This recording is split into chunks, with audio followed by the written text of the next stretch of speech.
Ces briquettes de charbon ne produisent pas de fumée, mais beaucoup d'énergie.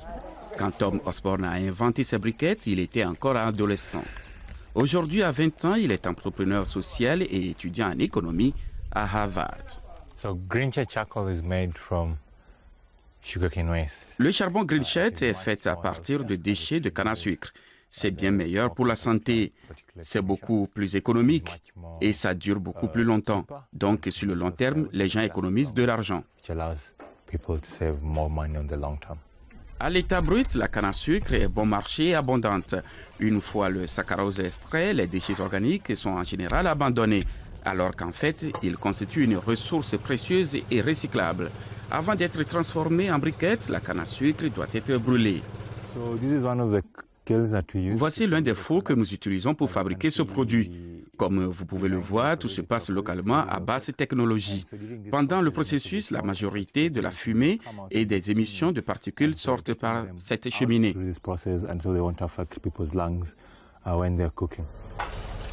Tom Osborne a installé sa plantation de charbon dans la ferme de ses parents à Kisumu et emploie 7 personnes. Les déchets organiques de la canne à sucre sont mélangés avec de l'amidon et un peu de charbon traditionnel. Ils sont mélangés à la main ou avec les pieds. La mixture est ensuite modelée en briquettes. Au début, c'était aussi une opération manuelle, mais la demande était si forte que Tom Osborne a fini par investir dans la machine.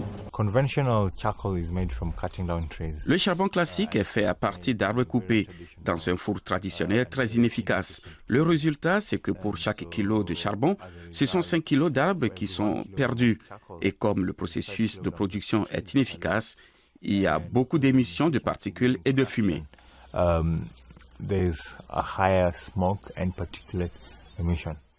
De gigantesques pans de forêt ont été détruits ou brûlés au Kenya. La forêt de Mao est un énorme réservoir de dioxyde de carbone. Elle a failli disparaître. Aujourd'hui, des efforts sont entrepris pour planter de nouveaux arbres. Tom Osborne et ses camarades ont développé cette alternative au charbon de bois il y a 4 ans. Ils ont gagné plusieurs prix pour leur contribution à l'environnement. Voici 2 de nos produits. Nous allons les faire sécher au soleil, puis nous allons les distribuer dans certains bidonvilles de Nairobi. Nairobi, c'est environ 350 km. Transporter les briquettes jusque dans la capitale est coûteux. C'est pourquoi Tom Osborne aimerait étendre ses plantations. 4 tonnes de charbon de bois sont brûlées chaque jour dans les bidonvilles de Nairobi. C'est cher et c'est une source majeure de pollution. Les briquettes écolo de Tom Osborne ne produisent pratiquement pas de fumée et coûtent moitié moins cher. Ici à Kibera, le charbon écolo est très populaire.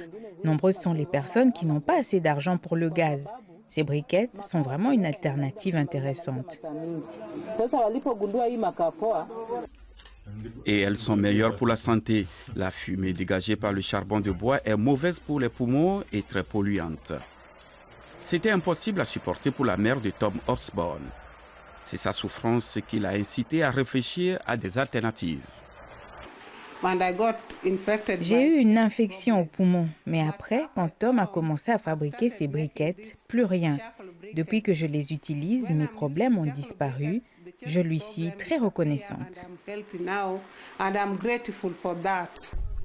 Tom Osborne espère pouvoir implanter du charbon écolo dans tout le Kenya, même s'il espère que son produit deviendra lui aussi un jour obsolète.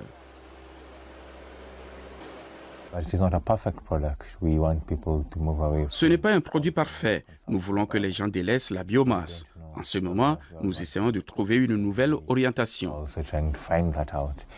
Tom Osborne est déjà sur plusieurs fronts, toujours à l'affût de nouvelles pistes pour combattre les changements climatiques, dynamiser la jeunesse et lutter contre la pauvreté.